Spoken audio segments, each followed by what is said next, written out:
Simula kaninang alas 6 ng umaga ay tumaas na ang presyo ng petroleum products. Sinabi ng mga kumpanya ng langis na nadagdagan ng 2 pesos and 21 centavos ang kada litro ng gasolina at 2 pesos and 66 centavos naman sa diesel. Habang bumaba ng halos 4 pesos ang kada litro ng presyo ng kerosene.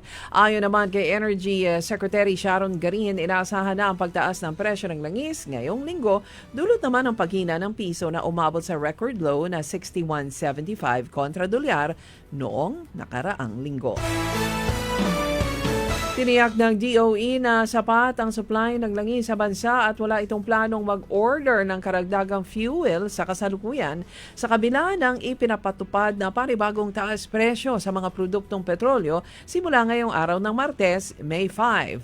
Sinabi ni Energy Secretary Sharon Garin na hindi pa muna kailangan ng mga kumpanya ng langis ng bagong order dahil sapat ang supply at limitado ang storage facility. Anya, nasa 150 million litro ng diesel ang naiproseso at ginagamit bilang buffer na tatagal naman ng 53 araw. Pinag-iingat ng Department of Health ang publiko laban sa chronic kidney disease o CKD na sakit sa bato. Matapos lumabas sa datos na tinatayang 36% ng mga Pilipino o isa sa bawat 3 individual ay apektado nito.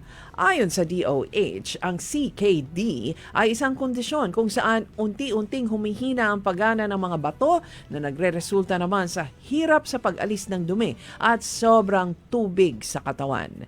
Kahit sino ay pwedeng tamaan nito pero mas mataas ang tsansa sa mga may diabetes, alta presyon, obesity, family history ng sakit sa bato at mga naninigarilyo o umiinom ng alak. Sinabi ni Caloocan Representative Edgar Erice na hindi siya lalahok sa impeachment proceedings laban kay Vice President Sara Duterte sa plenaryo. Nagagamit lamang ito sa politika at kulang sa moral ascendancy ang Kamara. Sa news conference, sinabi ni Erice na tila napipili lamang ng mga mambabatas ang paggamit ng konstitusyon kapag ito'y pabor sa kanila habang hindi umano natutupad ang mandato nito na bumuo ng anti-political dynasty law. Git niya, ang impeachment ay hindi isang principled process, kundi isang hanggaan o banggaan ng mga dating magkakampi sa politika. Git niya, wala siyang natanggap na maleta. Inatasan naman ng Supreme Court si Senate President Vicente Tito Soto III na magpaliwanag kaugnay ng petisyong humihiling na siya ay masight ng indirect contempt dahil sa pahayag na kumikwestiyon sa naging desisyon ng Korte Suprema noong 2025 sa impeachment complaint laban kay Vice President Sara Duterte. Binigyan si Soto ng 10 araw upang magsumite ng kanyang sagot. Inihain ang petisyon ng ilang abogado at personalidad na nagsabing ang kanyang mga pahayag ay maaring makakasira sa tiwala ng publiko sa hudikatura.